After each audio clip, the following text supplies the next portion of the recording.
العالمين والصلاة والسلام على سيد الأنبياء والمرسلين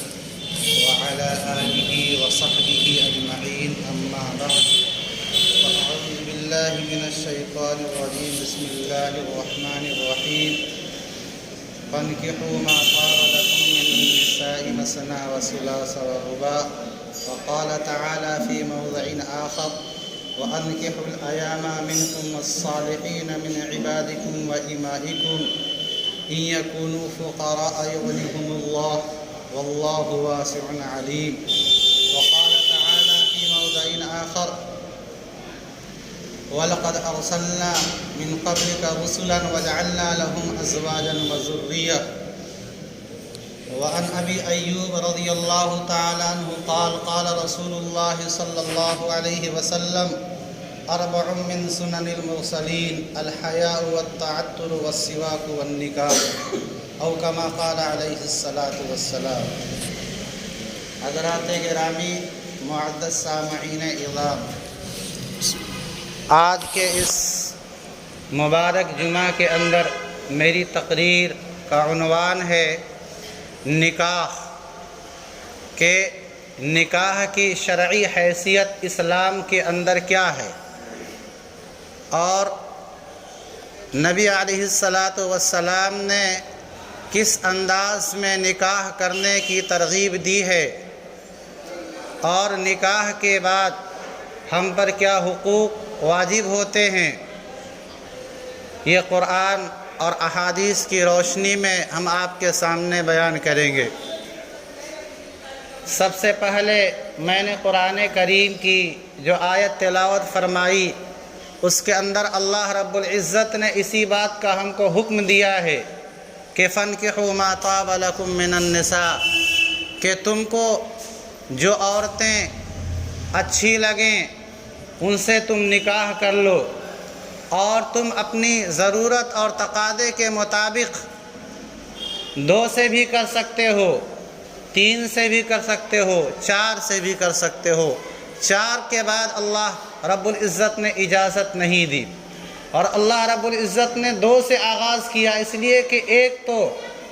انبیاء علیہم السلام کی سنت ہے، وہ تو ہر صاحب استطاعت کو ایک کرنا ہی چاہیے، لیکن اگر ضرورت ہے، اور صحابہ کرام رضوان اللہ علیہم اجمعین کی تاریخ اٹھا کر دیکھا جائے کہ غزوات کے موقع پر صحابہ کرام کی ایک بڑی تعداد شہید ہو جایا کرتی تھی۔ عورتوں کی کفالت، یتیم بچوں کی کفالت ایک اہم مسئلہ تھا،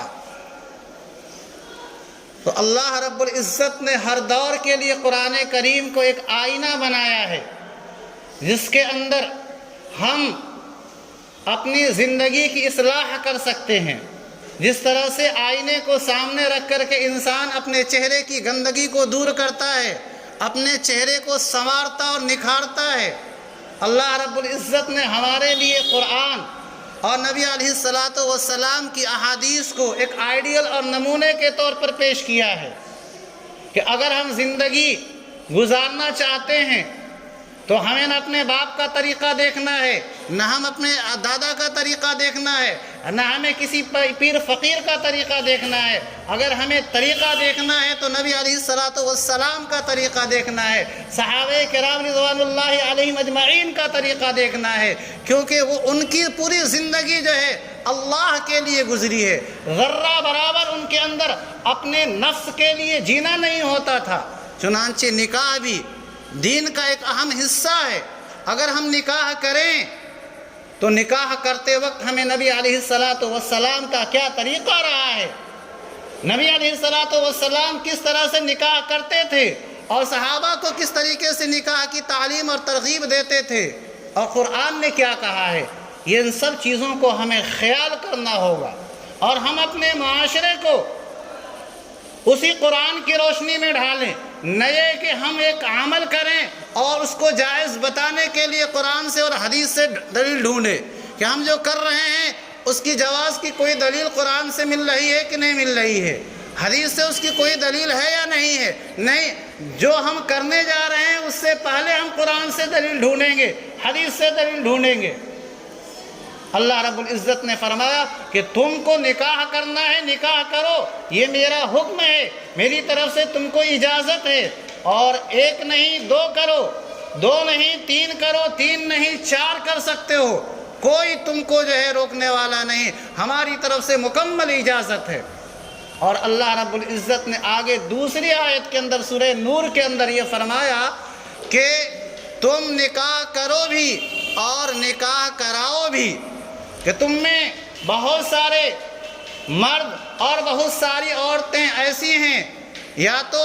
ان کا نکاح ہی نہیں ہوا، نکاح کی عمر کو وہ پہنچ گئے، یا یہ ہے کہ ان کا نکاح ہو گیا تھا، ان کے شوہروں کا یا ان کی بیویوں کا انتقال ہو گیا، یا ان کو طلاق ہو گئی اور وہ بیوہ ہیں، غیر شادی شدہ ہیں۔ قرآن کریم نے جو لفظ استعمال کیا ہے وَأَنْكِحُوا الْأَيَامَ، ایامہ ایمن کی جمع ہے، ایم کہتے ہیں غیر شادی شدہ کو، جس کی اس وقت بیوی نہ ہو یا جس عورت کا اس وقت شوہر نہ ہو، چاہے پہلے سے اس کا شوہر رہا ہو یا نہ رہا ہو، بر وقت وہ غیر شادی شدہ ہے، اس کے نکاح میں کوئی عورت نہیں، اور عورت ہے تو اس کے نکاح میں کوئی شوہر نہیں۔ اللہ رب العزت نے کہا وَأَنْكِحُوا، تم نکاح کراؤ ایسے لوگوں کا، وَالصَّالِحِينَ مِنْ عِبَادِكُمْ وَإِمَائِكُمْ، اور تمہارے جو غلام بادیاں نیک لگیں کہ ان کی شادی کرا دو گے، اس کے باوجود بھی یہ اپنی ذمہ داری کو ادا کرتے رہیں گے، تمہاری خدمت سے دستبردار نہیں ہوں گے، ایسے نیک غلام باندیوں کا بھی نکاح کرو۔ نکاح جس طرح سے ایک شرعی حق ہے، ایسے ہی ایک طبعی حق بھی ہے، اس میں غلام باندی کی کوئی تفریق نہیں ہے، آزاد اور غلام کا کوئی فرق نہیں ہے، آزاد بھی نکاح کر سکتا ہے، غلام بھی نکاح کر سکتا ہے۔ اللہ رب العزت نے آگے فرمایا کہ نکاح سے تم بھاگتے ہو بسا اوقات، کہ اس وقت تو میری اپنی ضرورت کے لالے پڑے ہوئے ہیں، میری اپنی ضرورت کی تکمیل نہیں ہو پا رہی ہے، شادی ہو جائے گی، بیوی آ جائے گی اور بچے ہو جائیں گے تو ان کی ضرورت کی تکمیل کیسے کروں گا؟ اللہ رب العزت نے فرمایا اِن یکونوا فقراء، اگر وہ محتاج ہیں تو اللہ کہتا ہے یغنہم اللہ، اللہ انہیں غنی بنائے گا، اور کوئی سی اور کی طرف نہیں نسبت فرمائی کہ نبی غنی بنا دیں گے، صحابہ غنی بنا دیں گے، تمہارا باپ غنی بنا دے گا، تمہارا بھائی مالدار بنا دے گا، تمہارا پڑوسی مالدار بنا دے گا۔ اللہ رب العزت نے کہا اگر تم نکاح کا ارادہ سچا رکھتے ہو اور تمہارے پاس مظاہر اسباب نہیں ہیں، نکاح کر لو، اللہ رب العزت کا وعدہ ہے یغنہم اللہ، اللہ تمہیں غنی بنائے گا، اور یہ حقیقت ہے، اللہ کا وعدہ ہے، اور دیکھا گیا ہے کہ جو شخص کل تک اپنا تن ڈھکنے کا محتاج تھا، اپنا پیٹ جو ہے پالنے کے لیے در بدر کی ٹھوکریں کھاتا تھا، جب اس نے اللہ کے حکم کو اپنایا اور شرعی طریقے پر نکاح کیا تو خود بھی ماشاء اللہ اپنی ایک اچھی زندگی گزارتا ہے، اور اپنی بیوی اور اپنے بچوں کی بھی صحیح طریقے سے تربیت کرتا ہے۔ یہ اللہ کا وعدہ ہے کہ ان یکونوا فقراء، اگر وہ محتاج ہوں گے یغنہم اللہ، اللہ انہیں غنی بنا دے گا، مالدار بنا دے گا۔ اور آگے اللہ تعالیٰ نے کہا کہ سب تو میرا ہی دیا ہوا ہے، مجھے معلوم ہے کس کو دینا ہے کس کو نہیں دینا ہے، کتنا دینا ہے، کب دینا ہے۔ اللہ نے فرمایا واللہ واسع علیم، اللہ کے پاس تو وسعت ہے، انسان کیا دے گا، کسی کو دے گا احسان جتلائے گا، دے گا روک دے گا، لیکن اللہ رب العزت کبھی نہیں روکتا، اپنے کافر بندے تک کو نہیں روکتا، وہ اسے بھی رزق عطا فرماتا ہے۔ تو اللہ تعالیٰ نے کہا اگر تم نکاح کا ارادہ رکھو، میرے حکم سے نکاح کرنا چاہو تو میں کیسے تم کو بھوکے رکھ سکتا ہوں، کیسے تمہاری بیوی یا تمہارے بچوں کو بھوکے رکھ سکتا ہوں۔ واللہ واسع، اللہ کے پاس وسعت ہے، گنجائش ہے، اور دنیا کے لوگوں کے پاس جو کچھ بھی دیا ہوا ہے وہ اللہ ہی کا دیا ہوا۔ علیم، اللہ کو علم ہے کہ کتنا دینا ہے، کب دینا ہے، شاید یہی دینے کا موقع ہو، نکاح کے وقت اس لیے نکاح کرو، اللہ رب العزت جو ہے تمہیں فقیر سے اللہ غنی بنا دے گا۔ اور یہ ایسا نہیں ہے کہ صرف ہمارے نبی علیہ السلام کی سنت ہے، یہ تمام انبیاء علیہ السلام کی سنت رہی ہے۔ قرآن کریم نے دوسری آیت کے اندر سورہ رعد کے اندر فرمایا وَلَقَدْ أَرْسَلْنَا رُسُلًا مِّن قَبْلِكَ، کہ ہم نے آپ سے پہلے بھی بہت سارے رسول بھیجے ہیں۔ یہ در حقیقت اللہ رب العزت کفار مکہ کے ذہن کے اندر جو اٹھنے والے سوالات تھے کہ محمد اپنے کو رسول کہہ رہے ہیں، اور دیکھیے تو کبھی ابو بکر کی بیٹی سے عائشہ سے شادی کر لیا، کبھی عمر کی بیٹی حفصہ سے شادی کر لیا، اس طرح سے ان کی نکاح میں 11 بیویاں ہیں۔ تو اللہ رب العزت نے کہا کہ اس میں اچنبے کی کیا بات ہے، تعجب کی کیا بات ہے، یہ تمام انبیاء کی سنت رہی ہے۔ لَقَدْ أَرْسَلْنَا مِن قَبْلِكَ رُسُلًا، لَقَدْ أَرْسَلْنَا رُسُلًا مِّن قَبْلِكَ، ہم نے آپ سے پہلے بھی تو رسول بھیجے ہیں، اور انہوں نے بھی نکاح کیے، ان کی بھی اولادیں ہوئی ہیں۔ اور بیوی کا ہونا، اولاد کا ہونا، یہ نبوت اور رسالت کے لیے کوئی چیز رکاوٹ نہیں ہے کہ ایک رسول ہے اس کی بیوی کیسے، ایک رسول ہے اس کے بچے کیسے، بیوی بچوں کی وجہ سے وہ رسالت کی ذمہ داری کیسے ادا کر پائے گا؟ فرمایا نہیں، ہم نے اس سے پہلے جو ہے رسول دیے۔ کیا حضرت ابراہیم کو بیوی نہیں دیا، ان کو اولاد نہیں دی؟ اسی طرح سے جتنے انبیاء علیہ السلام ہیں تقریباً ہر ایک کو اللہ رب العزت نے بیویاں عطا فرمائی، اولاد عطا فرمائی۔ لَقَدْ أَرْسَلْنَا رُسُلًا مِّن قَبْلِكَ، ہم نے آپ سے پہلے رسولوں کو بھیجا ہے۔ وَجَعَلْنَا لَهُمْ أَزْوَاجًا وَذُرِّيَّةً، اور ہم نے ان کو بیویاں بھی دی اور اولاد بھی دیے۔ تو یہ نکاح انبیاء علیہ السلام کی سنت ہے۔ اللہ کے نبی علیہ السلام نے ارشاد فرمایا، حضرت ابو ایوب انصاری رضی اللہ تعالیٰ عنہ کی روایت ہے، اربع من سنن المرسلین، کہ 4 عمل رسولوں کی، نبیوں کی سنت ہے۔ ایک فرمایا الحیا، کہ انسان با حیا بنے، بے حیا نہ بنے۔ اور حیا کس کا نام ہے؟ حیا اس کا نام ہے کہ انسان کوئی عمل کرے تو اللہ کی رضا، اللہ کا خوف اس کے سامنے ہو، اور جب اللہ کا خوف اس کے سامنے ہوگا تو کوئی گناہ کا عمل نہیں کر سکتا وہ۔ تو فرمایا حیا یہ انبیاء علیہ السلام کی سنت ہے۔ اور فرمایا والتعطر، اور خوشبو لگانا، یہ انبیاء علیہ السلام کی سنت ہے۔ والسواک، اور مسواک کرنا، یہ بھی انبیاء علیہ السلام کی سنت ہے۔ اور چوتھی چیز جو ہمارے آج کی تقریر کا موضوع ہے وہ ہے النکاح، اور چوتھی سنت انبیاء کی ہے نکاح، کہ انبیاء علیہ السلام نے نکاح بھی کیے۔ جیسا کہ قرآن کریم کی آیت میں نے پڑھ کر کے سنایا کہ اللہ کہہ رہا ہے کہ ہم نے پہلے کے رسولوں کو بیویاں دی ہیں۔ اللہ کا نبی بھی کہہ رہا ہے کہ 4 چیزیں انبیاء کی سنت ہے۔ ایک تو حیا، کہ انسان کوئی بے حیائی والا عمل، کوئی ایسا عمل جو اللہ کو ناراض کر دے، اللہ کے غضب کا ذریعہ بنے، وہ عمل نہ کرے۔ ایسے انسان اپنے کپڑے، اپنے بدن کے اندر خوشبو کا استعمال کرے۔ طہارت اور پاکیزگی کا اسلام کے اندر جس قدر تاکید ہے کسی اور مذہب میں تاکید نہیں ہے، لیکن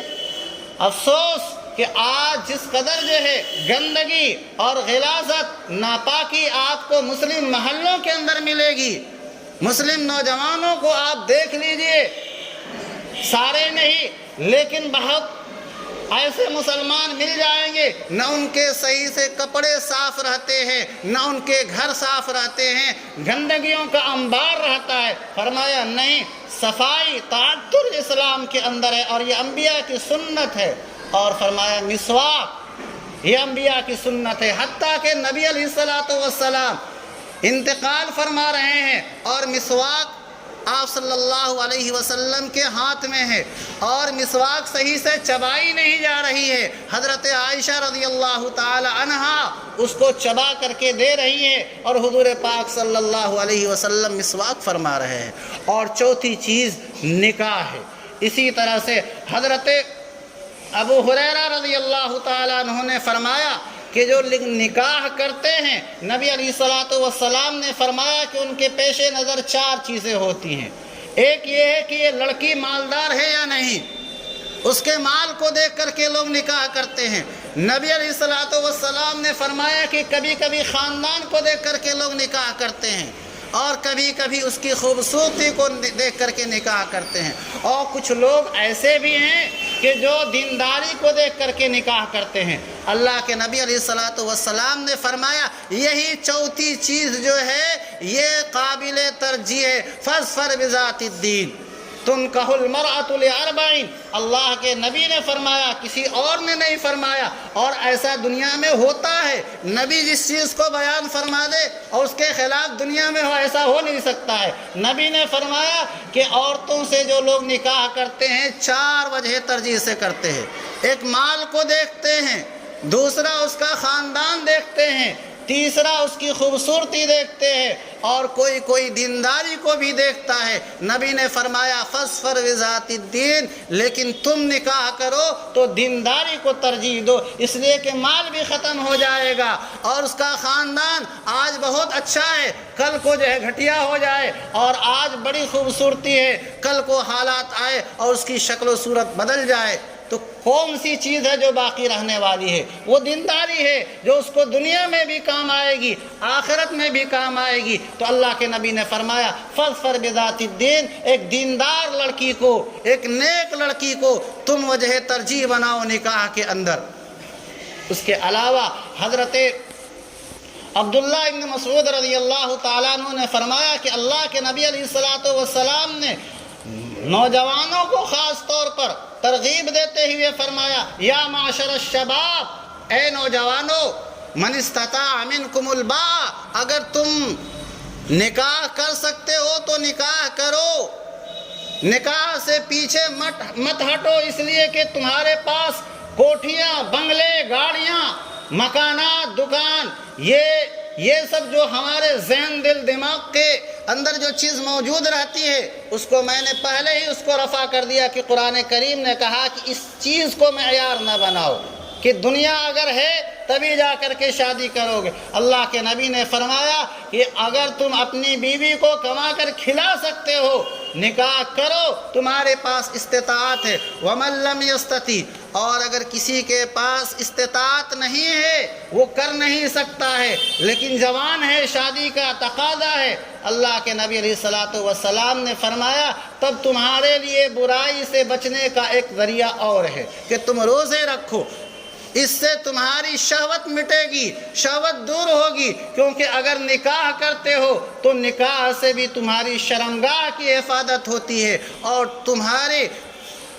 نگاہ کی حفاظت ہوتی ہے۔ فَإِنَّهُ أَغَضُّ لِلْبَصَرِ وَأَحْسَنُ لِلْفَرْجِ، اللہ کے نبی نے فرمایا کہ نکاح کے ثمرات اور فوائد میں سے ہے کہ اس سے انسان کی نگاہ نیچے ہوتی ہے، شرمگاہ کی حفاظت ہوتی ہے۔ اسی لیے اسلام کے اندر نکاح کے بعد شادی شدہ مرد، شادی شدہ عورت اگر زنا کر لیتے ہیں تو ان کی سزا بھی بڑی تگڑی ہے،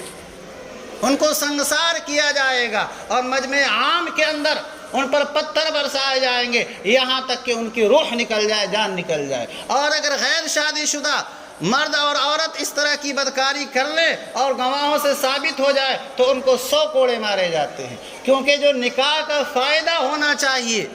کہ نکاح کرنے کے بعد اللہ کے نبی نے فرمایا نکاح کرو، اس لیے کہ نکاح سے تمہاری نگاہ نیچی رہے گی اور تمہاری شرمگاہ کی حفاظت ہوگی۔ تم نے نکاح کے باوجود بھی اپنی نہ نگاہ کی حفاظت کی نہ اپنی شرمگاہ کی حفاظت کی، لہذا تمہارے لیے جو اللہ کی طرف سے حکم ہے وہ بھی شدید ہوگا کہ تم کو سنگسار کیا جائے گا۔ اسی طرح سے 3 لوگ جو ہے نبی علیہ الصلوۃ والسلام کی ازواج مطہرات کے یہاں گئے تاکہ نبی علیہ الصلوۃ والسلام کی عبادت کا حال معلوم کریں کہ نبی علیہ الصلوۃ والسلام گھروں میں کیسے عبادت کرتے ہیں۔ حضرت انس رضی اللہ تعالیٰ عنہ کی روایت ہے کہ جاء ثلاثۃ رہط الی بیوت ازواج النبی صلی اللہ علیہ وسلم یسألون عن عبادت النبی، کہ 3 صحابہ حضور صلی اللہ علیہ وسلم کے دولت قضا پر تشریف لائے یہ معلوم کرنے کے لیے کہ نبی گھر میں عبادت کیسے کرتے ہیں۔ جب ان کو بتایا گیا کہ نبی اپنی بیویوں کے ساتھ ہنستے کھیلتے بھی ہیں، نماز بھی پڑھتے ہیں، سوتے بھی ہیں، فَكَأَنَّهُمْ تَقَالُّوهَا، تو گویا انہوں نے اس کو بہت معمولی سمجھا کہ بیوی کے ساتھ کھانا، بیوی کے ساتھ سونا اور اپنے گھر والوں کو وقت دینا، اس کو انہوں نے معمولی سمجھا، اور انہوں نے یہ کہا کہ اللہ کے نبی تو اللہ کے نبی ہیں، قد غفر له ما تقدم من ذنبه وما تأخر، ان کے سارے گناہ معاف ہیں، اگلے پچھلے سب وہ تو بخشے بخشائے ہیں۔ لہذا ایک صحابی نے کہا انا اصلی اللیل، کہ میں پوری رات تو نماز پڑھتا رہوں گا، کبھی اس پوری رات سوؤں گا نہیں۔ دوسرے صحابی نے کہا کہ انا اصوم الدہر ولا افطر، کہ میں پوری زندگی روزہ رکھوں گا، کبھی بھی جو ہے روزہ چھوڑوں گا نہیں۔ تیسرے نے کہا کہ انا اعتدل النساء ولا اتزوج، کہ میں کبھی بھی شادی ہی نہیں کروں گا۔ اللہ کے نبی علیہ السلام کو جب یہ بات معلوم ہوئی، اللہ کے نبی علیہ السلام ان کے پاس آئے اور آ کر کے کہا کہ تم لوگوں کے بارے میں معلوم ہوا ہے کہ کل تم قضا و قضا، تم لوگ یہ کہہ رہے تھے۔ صحابہ نے کہا کہ ہاں ہم لوگوں نے ایسا کہا ہے۔ اللہ کے نبی علیہ السلام کا جملہ سنیے کتنا، اللہ کے نبی علیہ السلام نے فرمایا کہ اما واللہ انی اخشاکم للہ، سنو اے لوگو میں تم میں سب سے زیادہ اللہ سے ڈرنے والا ہوں، واتقی لہ، اور اللہ تبارک و تعالی کا سب سے بڑا متقی اور پرہیزگار بندہ ہوں۔ لیکن میرا حال کیا ہے کہ انا اصوم و افطر، میں روزہ بھی رکھتا ہوں اور روزہ چھوڑ بھی دیتا ہوں، اصلی و ارقد، نماز پڑھتا بھی ہوں رات کے اندر اور رات کے ایک حصے میں سوتا بھی ہوں، اور آگے واتزوج النساء، اور میں عورتوں سے شادی بھی کرتا ہوں۔ اور آگے نبی نے فرمایا فمن رغب عن سنتی، اگر کوئی میری سنت سے اعراض کرے، نکاح نہیں کر رہا ہے کہ عبادت میں خلل واقع ہوگا، کیسے اللہ کی عبادت کروں گا؟ اللہ کے نبی نے فرمایا فمن رغب عن سنتی فلیس منی، اگر میرے اس سنت سے ہٹ رہا ہے تو وہ میرا جو ہے امتی کہلانے کا حقدار نہیں ہے۔ اسی طرح سے حضرت عبداللہ رضی اللہ تعالیٰ عنہ، یہ بھی صحابی ہیں جلیل القدر، اور ان کے والد محترم عمرو بن العاص یہ بھی صحابی ہیں، ان کی شادی ہو گئی، لیکن یہ پورے دن روزہ رکھتے تھے اور پوری رات عبادت کرتے تھے۔ باپ نے اپنے بیٹے کی جب یہ کیفیت دیکھی کہ دن بدن بیٹا کمزور ہو رہا ہے اور بیوی اس کی پریشان ہے، تو بیٹے سے نہ کر کے نبی علیہ السلام سے جا کر کے شکایت فرمائی۔ حضرت عبداللہ خود راوی ہیں کہ اللہ کے نبی میرے پاس آئے اور کہے کہ اخبرت یا عبداللہ، عبداللہ مجھے یہ بات معلوم ہوئی ہے کہ تقوم اللیل، کہ تم جو ہے رات میں کھڑے ہو کر کے پوری رات عبادت کرتے ہو، وتصوم النہار، اور پورے دن روزہ رکھتے ہو، لا تفعل، ایسا مت کرو۔ یعنی یہ نہیں ہے کہ نماز پڑھنے سے نبی روک رہے ہیں، روزہ رکھنے سے روک رہے، ایسا نہیں، پوری رات تم نماز پڑھ رہے ہو، پورے دن روزہ رکھ رہے ہو، تمہارے جسم کا کیا حال ہوگا، تمہاری بیوی کا حق کون ادا کرے گا؟ پھر نبی نے فرمایا کہ ان لجسدک علیک حقا، تمہارے جسم کا بھی تم پر حق ہے، تمہاری آنکھ کا بھی تم پر حق ہے، تمہاری بیوی کا بھی تم پر حق ہے۔ بہرکیف یہ نکاح کے تعلق سے بیان تھا۔ کچھ ہمارے احباب نے ولیمے کے تعلق سے کہا تھا، چونکہ یہ دونوں موضوع ایک ساتھ نہیں بیان کیا جا سکتا تھا، یہ دونوں موضوع الگ الگ ہے، لہذا آج کے اس جمعہ میں نے نکاح کو بیان کیا، اگلے جمعہ میں انشاءاللہ ولیمے کو بیان کیا جائے گا، کیونکہ ولیمے کا عمل جو ہوتا ہے وہ نکاح کے بعد ہی ہوتا ہے، اس لیے میں نے بہتر سمجھا کہ نکاح کو بیان کیا جائے، اس کے بعد ولیمے کو بیان کیا جائے گا۔ اللہ تعالی ہم سبوں کو عمل کرنے کی توفیق مرحمت فرمائے، آمین۔ وآخر دعوانا الحمدللہ۔